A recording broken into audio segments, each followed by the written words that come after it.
नमस्कार, जनहित में आपका स्वागत है। मैं हूं आपके साथ सोनी चौहान और आज बात करेंगे बदहाल स्वास्थ्य और शिक्षा के सिस्टम की। जहां एक और यूपी में स्वास्थ्य सेवाएं खस्ताहाल हैं, तो छत्तीसगढ़ में शिक्षा के मंदिरों में छात्र छात्राओं के भविष्य से खिलवाड़ किया जा रहा है।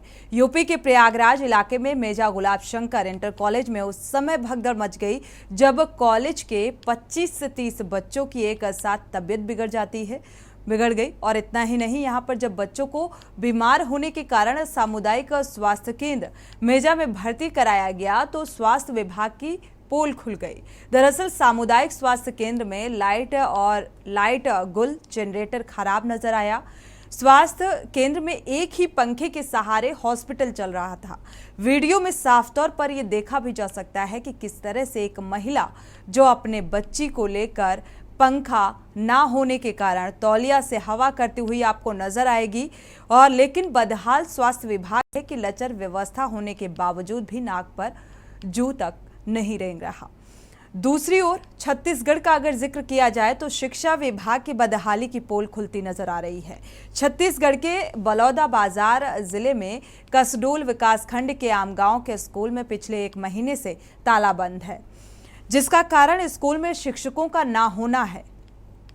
आपको बता दें कि इसके चलते गांव के लोगों में नाराजगी भी है, आक्रोश है। इस बात को लेकर शिक्षक की मांग को लेकर प्रशासन स्तर पर कई बार गुहार भी लगाई गई, लेकिन अब तक शिक्षक नहीं मिल पाए हैं। दरअसल आम गांव के प्राथमिक और मिडिल स्कूल में केवल 2 ही शिक्षक हैं और ये हाल सालों से चल रहा है। यहाँ पर आपको बता दें कि एक शिक्षक तो आते ही नहीं और जो शिक्षक आ रहे थे वो सप्ताह में 1 बार आते हैं। तो आप अंदाजा लगा सकते हैं कि जो शिक्षा का स्तर है वो कहाँ पर होगा, किस तरह पर हो तरीके से आप शिक्षा का स्तर भाप पा रहे होंगे, क्योंकि शिक्षा एक सुनहरा जो भविष्य है उस भविष्य का निर्माण करने के लिए सार्थक होता है। और ये जो छत्तीसगढ़ से तस्वीर सामने आई, ये वाकई ये सवाल खड़े करने के लिए काफ़ी है कि हम शिक्षा के लिए बेहतर बात तो करते हैं, लेकिन धरातल पर जब शिक्षक ही नहीं होंगे तो आखिर शिक्षा कैसे इन कहा जाए शिशुओं को या छात्रों को या छात्राओं को मिल सकेगी। सवाल इस बात का है कि भला बच्चों की पढ़ाई कैसे हो। आज चर्चा इसी बात को लेकर करेंगे कि सरकारें जब स्वास्थ्य और शिक्षा को लेकर संजीदा हैं और तरह तरह की योजनाएं चला रही हैं, तो स्थानीय स्तर पर बदहाली का कारण क्या है और इसके लिए आखिर किसको जिम्मेदार माना जाए। जिम्मेदार कौन है, ये किसे इसकी जिम्मेदारी कहा जाए कि इस शख्स की जिम्मेदारी है और ये अपनी जिम्मेदारी को बखूबी नहीं निभा पा रहा।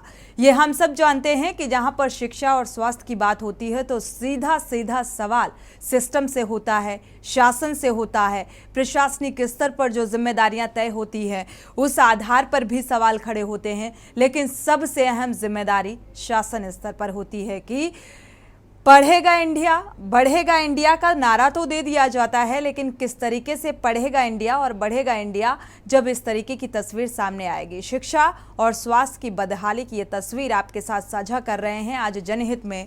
और मुझे लगता है कि स्वास्थ्य और शिक्षा एक बेहतर विकास का आईना होती है। बेहतर विकास इस तस्वीर को देखकर लगाया जा सकता है। जिस देश की शिक्षा और स्वास्थ्य व्यवस्थाएं चुस्त दुरुस्त होती हैं, तो ये माना जाता है कि यहाँ ये एक विकासशील देश है। यहाँ पे जो व्यवस्थाएं हैं वो सुदृढ़ हैं और आम जनता इन व्यवस्थाओं का लाभ उठा पा रही है। तब ये नियत किया जा सकता है या ये कहा जा सकता है कि बेहतर और विकास की ओर हम अग्रसर हैं। लेकिन ये इस बात को धूमिल कर देने वाली तस्वीर सामने आ रही है। छत्तीसगढ़ का जिक्र शिक्षक गुल विद्यालय पर यहाँ पर ताला लटका हुआ पाया गया, क्योंकि यहाँ पर शिक्षक अवेलेबल नहीं है। अगर एक शिक्षक है भी तो वो हफ्ते में 1 दिन आते हैं। हफ्ते में 1 दिन आएंगे तो फिर आप शिक्षा की क्या उम्मीद करते हैं, ये आप समझ सकते हैं इन तस्वीरों को देखकर। और जो तस्वीर इस वक्त आप टीवी स्क्रीन पर देख पा रहे हैं कि ये छात्रा है जो स्वास्थ्य विभाग में आनन फानन में जब इस छात्रा को लेकर जाया जाता है तो यहाँ पर अव्यवस्थाओं का अंबार लगा हुआ मिलता है। अस्पताल में ना तो लाइट की व्यवस्था, ना जनरेटर की व्यवस्था, बदहाली का आलम इस कदर के उचित रहते समय रहते उचित इलाज भी मुहैया ना हो सके। ये इस तस्वीर इन स्वास्थ्य सुविधाओं के जो बड़े बड़े दावे किए जाते हैं शासन स्तर पर, उन दावों की पोल खुलती हुई यहाँ पर नजर आ रही है। प्रयागराज में कहा जाए तो जो स्वास्थ्य व्यवस्था है वो पूरी तरीके से अस्वस्थ हो चुकी है। और इस मामले को लेकर एसडीएम ने क्या कुछ कहा है वो आपको सुनाते हैं। दोपहर में लगभग 12-12:30 बजे के आसपास खबर मिली दूरभाष पर कि विद्यालय के कुछ बच्चों को घबराहट, पेट दर्द, पैर दर्द की शिकायत हो रही है। तत्काल सीएससी मेजा में पहुंच के हम लोगों ने देखा, हम और एसी के साथ में वहाँ पे पाया गया। डॉक्टर्स ने बताया कि गर्मी, उमस या इस तरह की अन्य समस्या के कारण इनको बच्चों को कुछ समस्या हो रही हैं। सबका समुचित उपचार करा के उनको घर भेजा गया है। एक बच्ची अभी एडमिट है जो शाम तक छूट जाएगी। अभी वो ठीक है, स्वस्थ हालत में है। और विद्यालय प्रबंधन में बात किया गया, उनका फ़ोन नहीं उठा। और स्कूल में जांच के लिए उसके मानक और उसके जो सुविधाएं हैं उनकी जांच के लिए जिला विद्यालय निरीक्षक को कहा गया है। जो भी कमियां उसमें पाई जाएंगी जिला विद्यालय निरीक्षक द्वारा कार्रवाई की जाएगी। बच्चे सकुशल अपने घर पहुँचे। जी, जो बताया जा रहा है कि स्कूल में पंखे की व्यवस्था नहीं थी, जिला विद्यालय निरीक्षक उनकी मानक और मान्यता दोनों की जांच करेंगे और जो उचित कार्रवाई होगी वो होगी। तो जितनी जल्दी हो सकेगा ये उचित व्यवस्थाओं का दावा तो किया जाता है, लेकिन दावों की पोल किस कदर खुलती हुई नजर आ रही है। जब प्रयागराज का दरअसल मामला और छत्तीसगढ़ इन दो मामलों का जिक्र कर रहे हैं। एक तरफ स्वास्थ्य व्यवस्थाओं की पोल खुलती हुई नजर आ रही है और दूसरी तरफ शिक्षा के लिए जो बेहतर दावे किए जाते हैं। छत्तीसगढ़ भूपेश बघेल वहाँ के सीएम हैं और किस तरीके से जो बड़े बड़े दावे किए गए शिक्षा को लेकर, तो वो शिक्षा की बदहाली की तस्वीर यहाँ पर सामने आती है। और अगर बात प्रयागराज की करें तो प्रयागराज में जब आनन फानन में इन छात्र छात्राओं को ले जाया गया हॉस्पिटल, छात्रा को आनन फानन में लेकर जब हॉस्पिटल पहुंचे तो वहां पर अव्यवस्थाओं का अंबार लगा हुआ था। और इसलिए प्रयागराज के जो स्वास्थ्य हॉस्पिटल की जो तस्वीर है वो सामने आती है। वहाँ पर व्यवस्थाओं का आलम इस कदर कि ना तो लाइट, ना तो जनरेटर और एक ही पंखे में पूरा जो अस्पताल है, जो मरीज हैं वहाँ पर वो एक ही पंखे के नीचे पाए गए।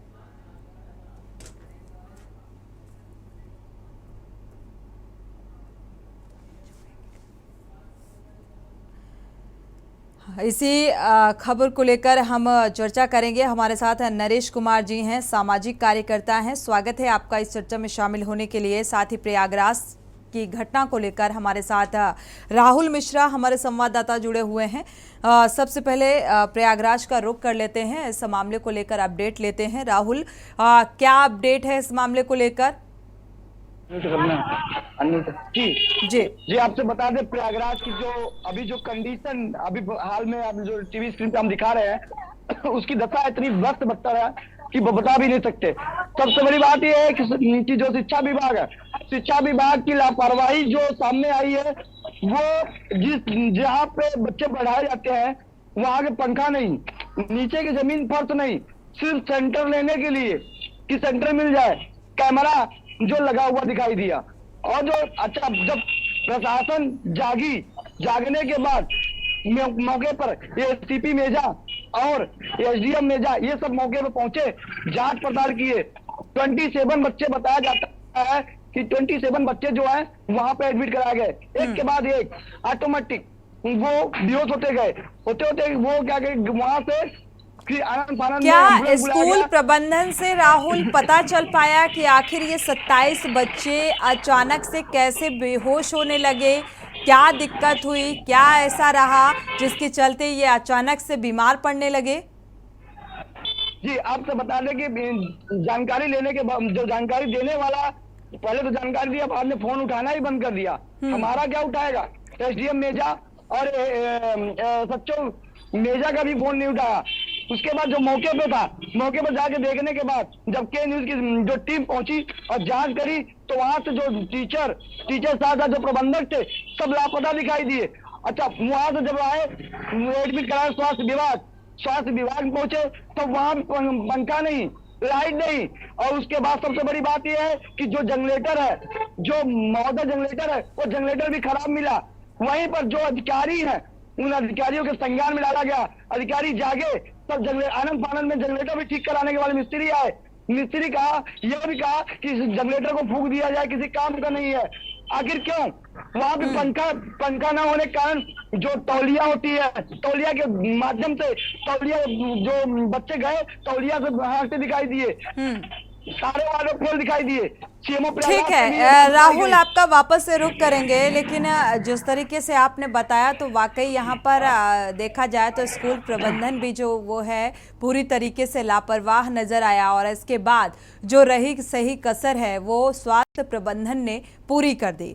हमारे साथ है नरेश कुमार जी हैं, सामाजिक कार्यकर्ता जुड़े हुए हैं। नरेश जी, आपका रुख करते हैं, चूंकि आप सामाजिक कार्यकर्ता हैं, सामाजिक दृष्टिकोण से ये दोनों ही तस्वीरें जो आप देख पा रहे हैं, एक तरफ शिक्षा की बदहाली की तस्वीर सामने आ रही है क्योंकि यहाँ पर विद्यालय में भी लापरवाही बरती जाती है। दूसरी तरफ जब ये 27 बच्चे यहाँ पर बीमार होते हैं तो रिस्पॉन्सिबिलिटी बन जाती है एक स्कूल प्रबंधन की, तो उस जिम्मेदारी को किस तरीके से निभाया गया, जैसा कि हमारे संवाददाता बता रहे थे कि लापरवाही बरती गई, किसी तरीके का कोई उचित इंतजाम नहीं, और फिर जब स्वास्थ्य अस्पताल पहुंचाया जाता है इन 27 बच्चों को लेकर तो वहां भी बदहाली का आलम देखने को मिलता है।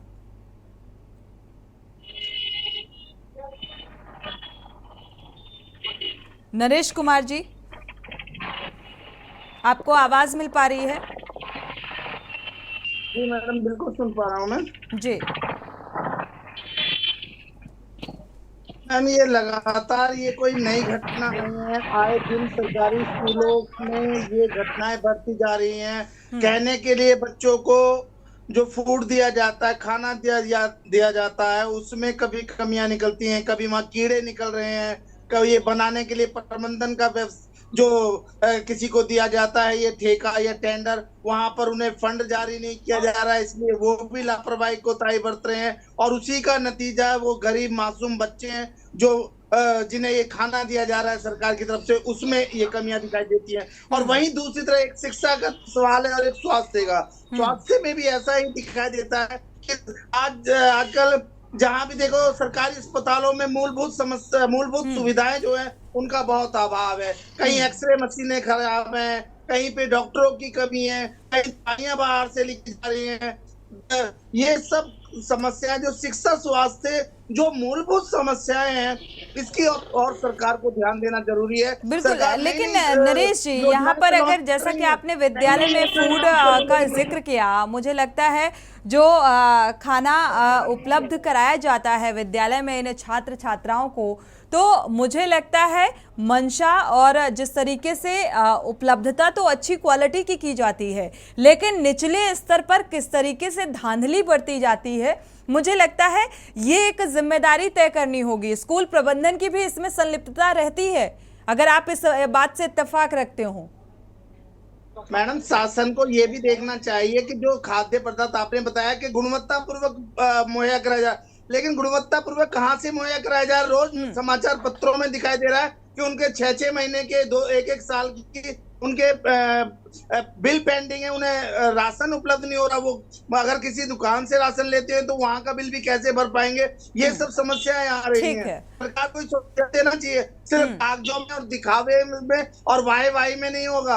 ये गरीब बच्चे हैं उन्हें जरूरत है, उन्हें पोषण आहार की जरूरत है, वो गुणवत्ता पूर्वक और उच्च क्वालिटी का होना चाहिए और इस पर सरकार को ध्यान देना चाहिए। ठीक है, आपकी बात से इत्तेफाक रखते हैं। एक दर्शक हैं इसी बीच, उनकी राय साझा कर लेते हैं। प्रेम जी चेन्नई से हैं, आपका स्वागत है, अपनी राय साझा कर सकते हैं प्रेम जी। नमस्कार मैम जी। मैं ये बोल रहा हूँ कि हमारा देश कितनी उन्नति कर रहा है। नंबर 1 बात, और स्वास्थ्य और शिक्षा के लिए हमारे पीएम साहब रोज बोलते हैं।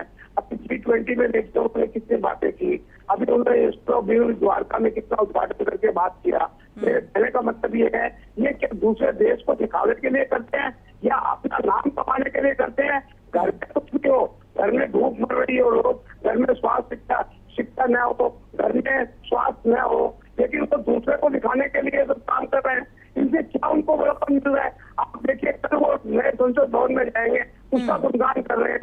पुराना संसद भवन 83 लाख का था और ये 970 करोड़ रुपए का बनाया उन्होंने। ठीक बात, जेन्युइन बात है ये। शुक्रिया हमारे साथ जुड़ने के लिए और ये राय साझा करने के लिए। दर्शक हैं जो इतनी बारीकी से चीज़ों को गंभीरता से देखते हैं, एनालिसिस करते हैं और इसके बाद अपनी बात को रखते हैं कि वाकई जो आज विकास की बात कही जा रही है या ये कहा जा रहा है कि आम जनता के हित में काम किया जा रहा है, जो योजनाएं हैं लॉन्च की जा रही हैं, तो जाहिर सी बात है कि अगर इस तरीके की योजनाएं लाई जा रही हैं और इन योजनाओं का बजट भी अच्छा खासा होता है, लेकिन इसके बावजूद भी ये ऊपर से नीचे तक आते आते आम जनता तक पहुंचते इनकी जो गुणवत्ता है वो बेहद निचले स्तर की हो जाती है। तो इसको लेकर जो सवाल उठाए जा रहे हैं ये जायज़ हैं कि वाकई इसमें शासन स्तर पर गंभीरता बरतने की ज़रूरत है और इसीलिए जनहित में ऐसे मुद्दे आम जनमानस से जुड़े हुए उठाए जाते हैं। हमारे साथ छत्तीसगढ़ से हमारे विशेष संवाददाता जुड़ चुके हैं, सादिक रजा एक विशेष सहयोगी जुड़े हुए हैं। सादिक रजा, सादिक अगर देखा जाए छत्तीसगढ़ का जो मामला ये सामने आ रहा है, यहाँ पर शिक्षा के स्तर को लेकर अगर बात की जाए, माफ कीजिएगा, स्कूल विद्यालय में ताला इसलिए लगा हुआ है क्योंकि अध्यापकों की कमी है, टीचर्स की कमी है यहाँ पर और इसी के चलते यहाँ पर जो शिक्षा का स्तर है उसमें असर देखने को मिल रहा है। सादिक रजा अनम्यूट करिएगा,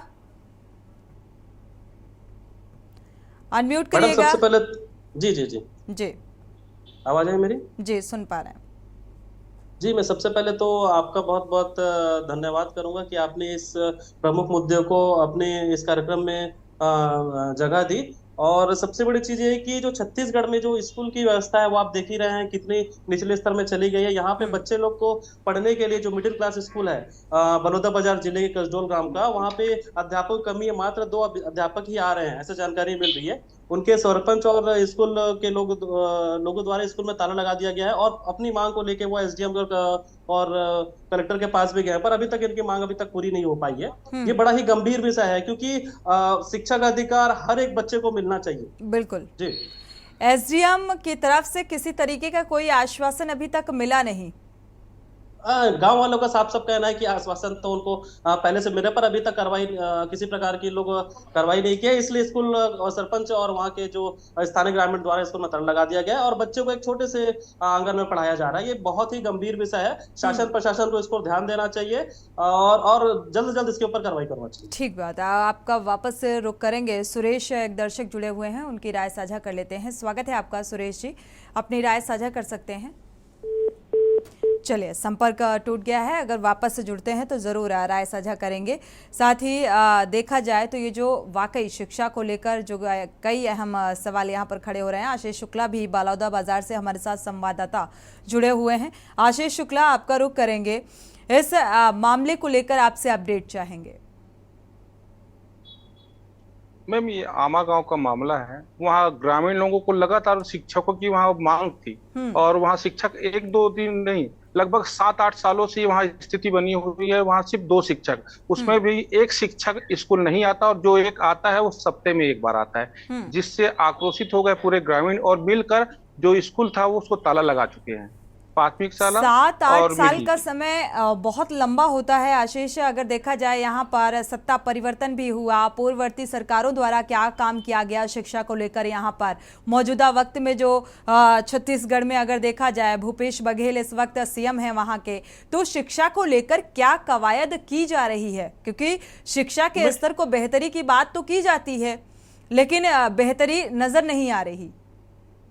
खाली आमा गांव का ही मामला नहीं, हर एक स्कूल में आप देखेंगे तो कहीं न हर जगह शिक्षकों की कमी आपको देखने के लिए मिलेगी जी। और लगातार ये हाल पूरे हर शिक्षा के क्षेत्र में साथ ही साथ अपने स्वास्थ्य का भी मुद्दा उठाया। स्वास्थ्य में मैं एक बात जरूर कहना चाहूंगा कि स्वास्थ्य विभाग के द्वारा लोग वहां पैसे का लेन देन करते हैं, ये गंभीर मामले आते हैं हमारे सामने।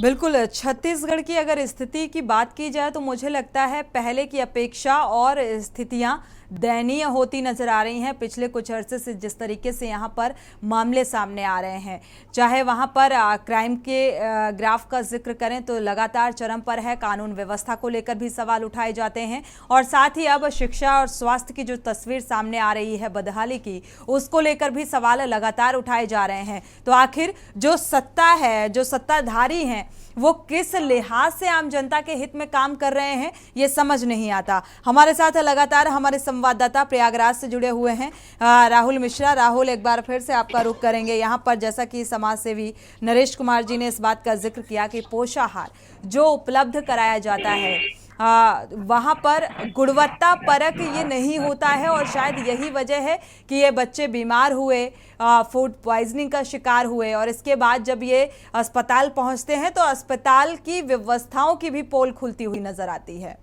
एक दर्शक जुड़े हुए हैं, उनकी राय साझा कर लेते हैं, इसके बाद आपसे जवाब लेंगे। सुरेश हमारे साथ जुड़े हुए हैं। सुरेश जी, स्वागत है आपका, अपनी राय साझा कर सकते हैं। सोनी जी, मैं ये कहता हूँ किसी भी प्रदेश का मामला हो, वहाँ के शिक्षा विभाग के अधिकारियों की और वहाँ के जो प्रिंसिपल हैं, जो अध्यापक हैं, उनकी जिम्मेदारी बनती है कि हमको किस बच्चों को किस तरीके की शिक्षा देनी है और किस तरीके का मतलब उनके साथ हमको बर्ताव करना है। अच्छे से अच्छे उनका खाने पीने की व्यवस्था करनी चाहिए, और वहाँ के जो सीएम होते हैं उनकी बेहद जिम्मेदारी बनती है। वहाँ के डीएम हो या जो भी मतलब उच्च अधिकारी हो, उनको ध्यान देना चाहिए था। बिल्कुल ध्यान देना चाहिए, जिम्मेदारी बनती है, लेकिन जिम्मेदारी लेने वाला कोई नजर नहीं आ रहा है। शुक्रिया हमारे साथ जुड़ने के लिए और ये राय साझा करने के लिए, क्योंकि दर्शकों की राय जो है वो बेहद महत्वपूर्ण होती है, क्योंकि जिस तरीके से जो मामले सामने आ रहे हैं ये वाकई कई सवाल उठाते हैं। हम बात कर रहे हैं प्रयागराज और छत्तीसगढ़ से जो मामला सामने आ रहा है। दरअसल प्रयागराज का जिक्र करें तो यहाँ पर विद्यालय में 27 बच्चे हैं जो बीमार हो गए, और अचानक से बीमार हुए, अस्पताल में आनन फानन में ले जाया गया तो वहां पर भी अव्यवस्थाओं का अंबार लगा हुआ था। समय रहते इलाज नहीं मिल पाया, साथ ही ना तो यहाँ पर लाइट की उचित व्यवस्था, ना जनरेटर की व्यवस्था, और साथ ही पूरे अस्पताल में सिर्फ एक ही पंखा लगा पाया गया। तो जो व्यवस्थाओं का जिक्र चिल्ला चिल्ला कर किया जाता है, स्वास्थ्य व्यवस्थाओं को लेकर कहा जाता है कि बेहतर है, तो ये बेहतर स्वास्थ्य व्यवस्था की तस्वीर है। और साथ ही दूसरी तस्वीर का जिक्र कर रहे हैं जो छत्तीसगढ़ से मामला सामने आ रहा है। बढ़ेगा इंडिया का नारा, ये स्लोगन पढ़ने में जितना ही अच्छा लगता है, खूबसूरत लगता है, और इसको पढ़ने के बाद हम एक ये उम्मीद करते हैं कि जो आज का नौनिहाल है उसका भविष्य बहुत बेहतर गढ़ा जाएगा, मढ़ा जाएगा इन अध्यापकों के द्वारा। लेकिन असल मायनों में ये धूमिल कर देने वाली तस्वीर सामने आ रही है इस स्लोगन को, जो ये कहा जाता है, क्योंकि यहाँ पर छत्तीसगढ़ में अध्यापकों की कमी होने के चलते यहाँ पर जो शिक्षा का स्तर है वो बेहतर नहीं हुआ। सरकारें बदल गई, सत्ता बदल गई, लेकिन स्थितियां जस की तस यहां पर नजर आ रही हैं। देखा जाए छत्तीसगढ़ में अध्यापकों की कमी के चलते स्कूलों में ताला लगा हुआ है, और एक ही अध्यापक पूरे स्कूल में नियुक्त है, और वो भी हफ्ते में एक दिन पहुंचते हैं जो छात्र छात्राओं को शिक्षा देने का काम करते हैं। तो आप अंदाजा लगा सकते हैं कि आखिर कैसा भविष्य आने वाले समय में यहाँ के नौनिहालों का होगा। और लगभग जो छत्तीसगढ़ के कई कस्बे और गांव ऐसे हैं जहां पर शिक्षा का स्तर गिरता जा रहा है, और 7-8 सालों से लगभग ऐसे ही हालात वहां पर बने हुए हैं। हमारे साथ एक दर्शक जुड़े हुए हैं, गिरीश शुक्ला, उनकी राय साझा कर लेते हैं। स्वागत है आपका गिरीश जी, अपनी राय साझा कर सकते हैं। गिरीश जी, अगर आप सुन पा रहे हैं जी। हेलो, आवाज आ रही है? जी, सुन पा रहे हैं। आवाज आ रही है? सुन पा रहे हैं गिरीश जी, अपनी बात को रखिए। हाँ, मैं ये कह रहा हूँ कि देश में जब शुरुआत में सरकारें बनी तो उन्होंने गारंटी दी कि देश में एक समान प्राथमिक शिक्षा दी जाएगी जी, और उन्होंने इसकी व्यवस्था भी की। लेकिन जैसे जैसे देश में मंडल कमीशन आदि होने से आरक्षण की व्यवस्थाएं बिगड़ती गई देश में, तैसे तैसे प्राइवेट स्कूलों की भरमार होती गई देश में। जैसे जैसे प्राइवेट स्कूलों की भरमार हुई, सरकारी चीजों की नाकदरी शुरू हो गई। अब जब सरकारी चीजों की नाकदरी हो गई तो सरकारी चीजें बची हैं गरीबों के लिए और प्राइवेट चीजें बची हैं अमीरों के लिए। अब चूंकि नेता सब अमीर हैं और वो प्राइवेट चीजों के बनाने वाले हैं, उनकी सुविधा भोगने वाले हैं, वो सरकारी चीजों पर क्यों ध्यान देंगे? केवल वोट के लिए झूठा गरीब का नारा देते हैं। गरीब को की कदर करेंगे तो फिर इनके सामने कौन खड़ा होगा हाथ जोड़ करके? इसलिए सदा गरीब रखते हैं। और जो ये बोलते हैं कि 12 करोड़ लोग गरीब से निकल गए गरीबी से, ये गलत है, क्योंकि जो राशन दिया है उसका पैसा कीमत लगा करके जोड़ दिया उनकी आमदनी में कंप्यूटर सिस्टम में और दिखा दिया कितने लोग गरीबी से बाहर हो गए। इस तरह धोखे के आंकड़े हैं, लेकिन गरीबी बहुत बढ़ रही है। आबादी बढ़ने के साथ गरीबी भी बढ़ रही है, लाचारी बेबसी भी बढ़ रही है और नेताओं के लिए ये चरागाह बन गए हैं। गरीबों के लाचारी और बेबसी, गरीबी चरम पर बढ़ती जा रही है और ये कहा जाता है सत्ताधारियों की तरफ से कि अब बेरोजगारी गरीबी में कमी देखने को मिल रही है। शुक्रिया, ये अहम राय साझा करने के लिए बहुत बहुत शुक्रिया आपका। ये दर्शक हैं जो अब ये साफ तौर पर जिस तरीके से ये तस्वीरें सामने आ रही हैं शिक्षा और स्वास्थ्य व्यवस्थाओं को लेकर, तो इससे ये कहा जा सकता है कि इससे एक डिवाइडेशन हो गया है। चाहे हम शिक्षा की बात करें, चाहे हम स्वास्थ्य की बात करें, यहाँ पर जो प्राइवेट स्कूल हैं या प्राइवेट हॉस्पिटल हैं, उनकी जो आमदनी है या वहाँ वो सुख सुविधाओं से लैस हैं और जो आर्थिक रूप से मजबूत हैं उनके लिए तो ये बेहतर है, लेकिन गरीब कहाँ जाएगा? जिस हम गरीब तबके की बात करते हैं, जो आर्थिक रूप से कमज़ोर हैं, जिसके लिए हम इन बातों का जिक्र कर रहे हैं, तो आखिर जो लगातार जब वोटिंग का समय आता है तो वोट के लिए यही नेता, यही सांसद, यही विधायक आम जनता के बीच में जाकर वोट की अपील करते हैं, बेहतर स्वास्थ्य, बेहतर शिक्षा की बात का जिक्र करते हैं। और आने वाले समय में जिस तरीके से ये मुद्दे जो हैं उठाए जा रहे हैं, क्योंकि विधानसभा चुनाव है, लोकसभा चुनाव से पहले अगर छत्तीसगढ़ का जिक्र करें तो उससे ठीक पहले इस तरीके के जो मामले सामने आ रहे हैं, ये चुनाव में भी इसका असर देखने को मिलेगा। तो सरकारी जो स्कूल्स हैं उनकी भी स्थिति दयनीय होती नज़र आ रही है। छत्तीसगढ़ का ये मामला और प्रयागराज से जो तस्वीर सामने आई, जिस तरीके से 27 बच्चे थे, जो छात्र थे, जो स्कूल में ही उनकी तबीयत खराब हो जाती है और इसके बाद आनन फानन में जब उन्हें अस्पताल भेजा जाता है, ले जाया जाता है, तो वहाँ पर भी अव्यवस्थाओं का अंबार लगा हुआ नज़र आता है। लाख निरीक्षण के बाद, जायजा के बाद भी स्थितियां बद से बदतर होती यहां पर नजर आ रही हैं।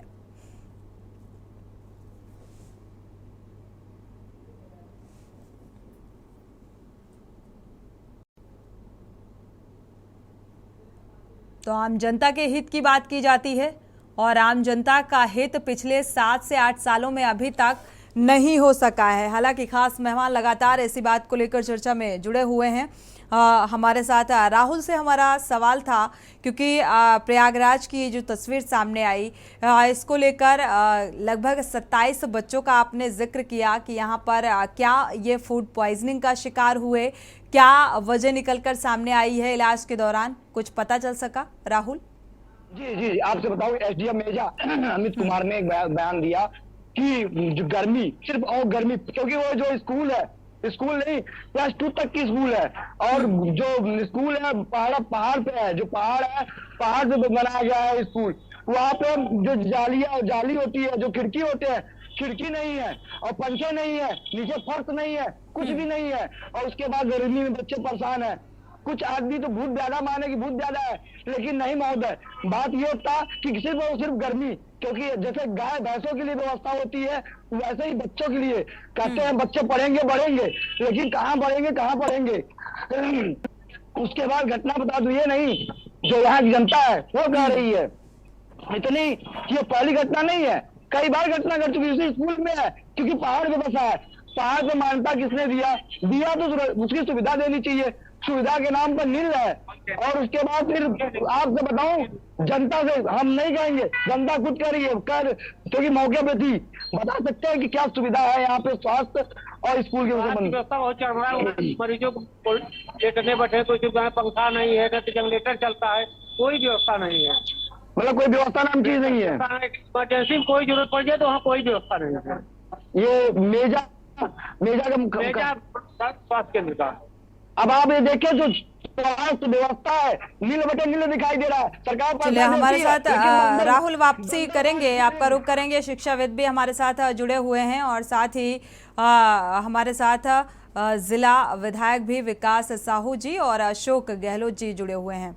दोनों ही मेहमानों का इस चर्चा में बहुत बहुत स्वागत। इसके बाद नरेश जी आपका रुख करते हैं, एक बार फिर से प्रतिक्रिया ले लेते हैं। विकास साहू जी आपका रुख करेंगे। ये जो तस्वीरें स्वास्थ्य और शिक्षा को लेकर सामने आ रही हैं, बदहाली की ये तस्वीर, ये कैसे सही होगी? जिस तरीके से ये बात कही जाती है कि शिक्षा का स्तर बेहतर किया जाएगा, इस ओर प्रयासरत हैं, प्रयास किया जा रहा है, और वही हाल स्वास्थ्य व्यवस्थाओं का भी है। वजह क्या मानते हैं?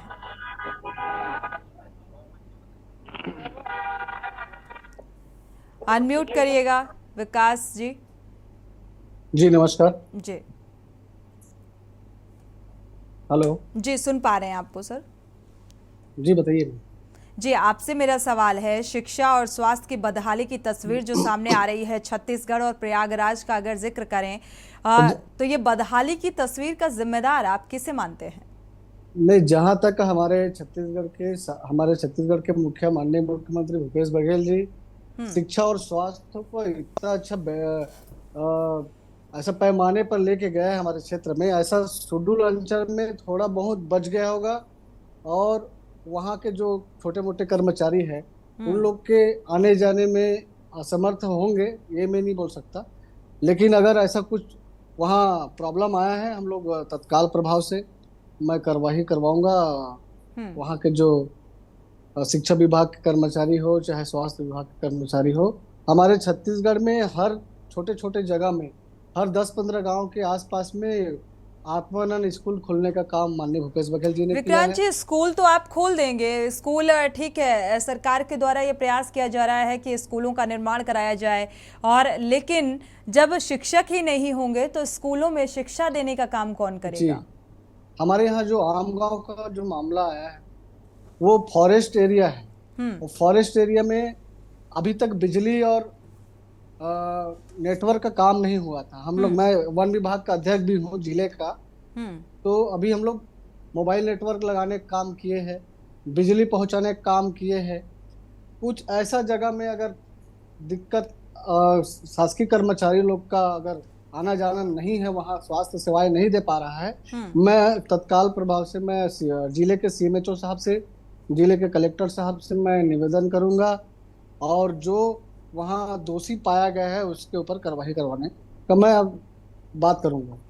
चलिए, ये आश्वासन है विक्रांत जी की तरफ से। जिला पंचायत सदस्य हैं जो इस बात का जिक्र कर रहे हैं कि जरूर इस ओर पहल का प्रयास करेंगे। शिक्षाविद भी हमारे साथ जुड़े हुए हैं। अशोक जी, आपकी प्रतिक्रिया इस मामले को लेकर। वाकई जिस तरीके से शिक्षकों की कमी यहाँ पर निकलकर सामने आ रही है, इस कमी की वजह क्या आप देख पा रहे हैं? हाँ जी, सर्वप्रथम मैं के न्यूज को बधाई दूंगा कि आपने ऐसे जनता से जुड़े मुद्दे उठाए हैं। वास्तविक मुद्दे ही यही हैं। भारत में, चाहे भारत विश्व की 5वीं अर्थव्यवस्था बन गया हो, सत्यता ये है कि भारत ना चाहते हुए भी एक ऐसे विकास के पथ पर है जिसमें जीडीपी के आंकड़े तो बड़े दिखाई देंगे आपको, आर्थिक मोर्चों पे बहुत उपलब्धियां दिखाई देंगी, पर यह सस्टेनेबल डेवलपमेंट नहीं है। आज भी भारतवर्ष में सर्वाधिक उपेक्षित अगर कोई क्षेत्र है तो वो शिक्षा और स्वास्थ्य है। प्रयागराज हो या छत्तीसगढ़ का ये मामला हो, दोनों ही ऐसे दुखद मामले हैं जो दोनों ही सरकारों के इन दावों की कलई खोलते हैं कि स्वास्थ्य के मोर्चे पे या शिक्षा के मोर्चे पे फला सरकार ने क्या काम किया है और क्या फला सरकार ने शिक्षा के और उसके मामले में काम किया है। छत्तीसगढ़ सरकार हो या उत्तर प्रदेश सरकार हो, अगर देखा जाए तो दोनों ही विषयों पर दोनों ही सरकारों की विफलता प्रथम दस्ता दिखाई देती है। बिल्कुल। प्रयागराज को लेकर मेरा यह कहना है कि प्रयागराज उत्तर प्रदेश का एक प्रमुख जनपद है, बहुत ही महत्वपूर्ण जनपद है। उच्च न्यायालय प्रयागराज में है, माध्यमिक शिक्षा बोर्ड का आपका कार्यालय प्रयागराज में है, प्रयागराज लखनऊ के बाद में सबसे महत्वपूर्ण शहर है। बिल्कुल। मेजा तहसील है या कोई भी तहसील है, प्रयागराज कोई बैकवर्ड इलाका नहीं है। आज स्थिति यह है कि 27 बच्चे किसी मिड डे मील को खाने के बाद में अचानक बीमार हो जाते हैं, तो 27 बच्चों के समुचित प्राथमिक उपचार की व्यवस्था करने में प्रशासन के हाथ पैर फूट जाते हैं। बिल्कुल। आज भारतवर्ष के उत्तर प्रदेश जैसे बड़े राज्य में प्रति व्यक्ति डॉक्टरों की उपलब्धता, प्रति व्यक्ति प्राथमिक चिकित्सा केंद्रों और अस्पतालों में बेडों की क्या व्यवस्था है, ये किसी से छुपी नहीं है।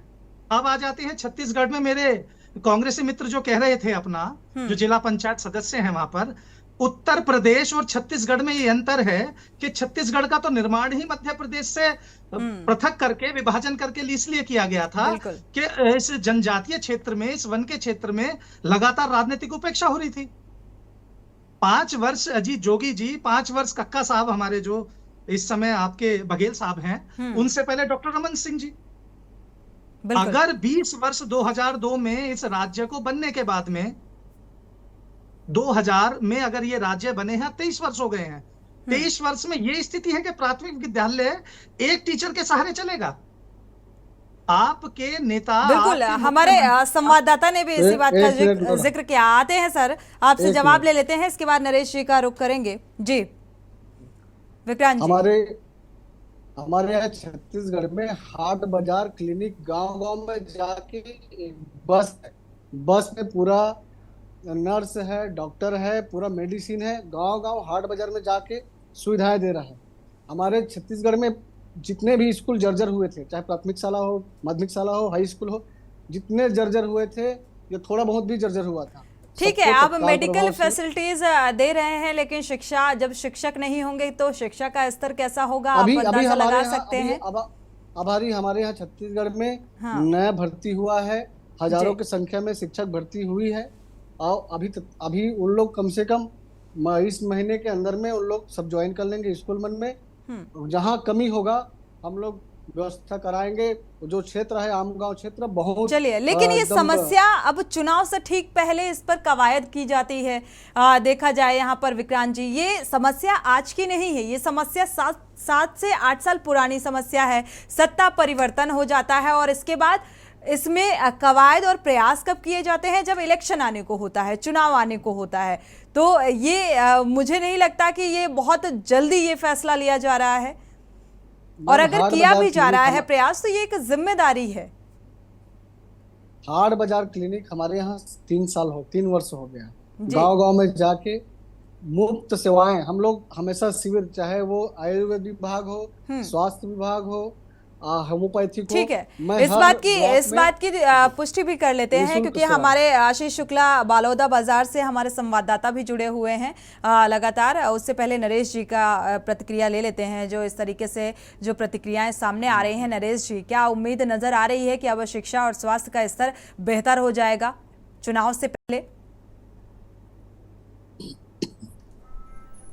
अनम्यूट करिएगा। मैडम, शिक्षा और स्वास्थ्य की ये मूलभूत सुविधाएं हैं और इसकी तरफ कोई भी सरकार हो, कोई भी ध्यान नहीं दे रही है। मैं जो विधायक साहब अभी छत्तीसगढ़ से बैठे हैं, मैं गाजियाबाद से उनको दिखाना चाह रहा हूँ। ये देखिए, पूरा अखबार ऐड से भरा हुआ छत्तीसगढ़ का ही है।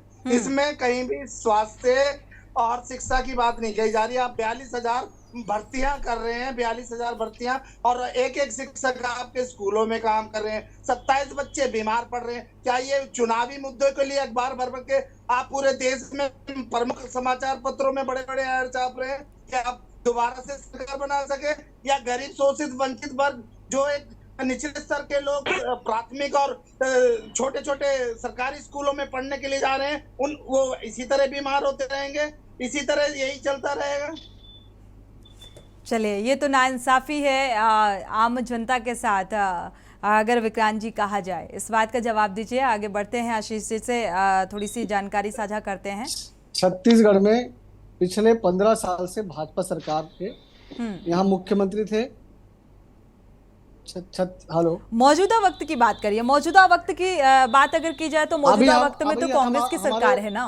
कांग्रेस की सरकार ने 5 साल में 95%, चाहे आदिवासी क्षेत्र हो, चाहे पिछड़ा क्षेत्र हो, सुधारने चलिए, का काम किया है, अगर चाहे आदिवासी स्कूल हो, चाहे क्षेत्र में सुधार हुआ तो फिर दिल्ली के सीएम इस बात का जिक्र दौरे के दौरान क्यों करते हैं कि आदिवासी समाज का किसी भी राजनीतिक दल ने कोई संज्ञान नहीं लिया, हम पूरी तरीके से, हम सत्ता में आते हैं तो पूरा समर्थन करेंगे। छत्तीसगढ़ में नक्सल खत्म चलिए होने का अर्थ है आशीष, मैडम, पहले देखा नक्सल जाए तो क्या वहां पर शिक्षा और स्वास्थ्य को लेकर पहल, बहुत अच्छे प्रयास होते हुए नजर आ रहे हैं जमीनी स्तर पर?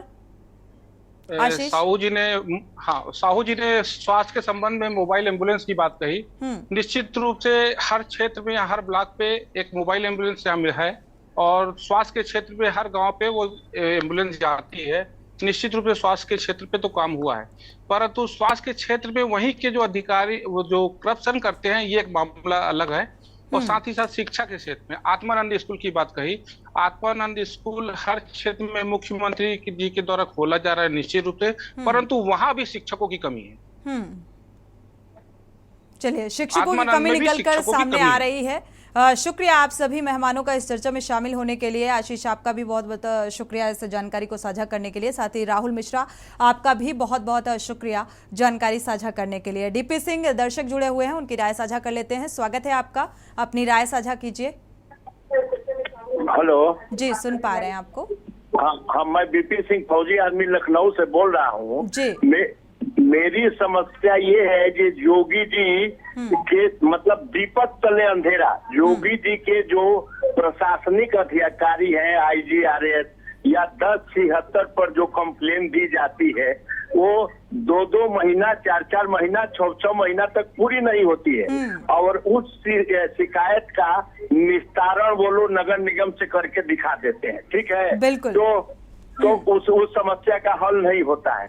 हम चाहते हैं कि भाई योगी जी से कभी मिले तो योगी जी, ठीक है, प्रशासनिक स्तर पर लापरवाही बरती जाती है, इस मसले का भी हम मसले का सुध लेंगे और इसको लेकर भी हम चर्चा करेंगे आगे जनहित में अपने इस खास प्रोग्राम में।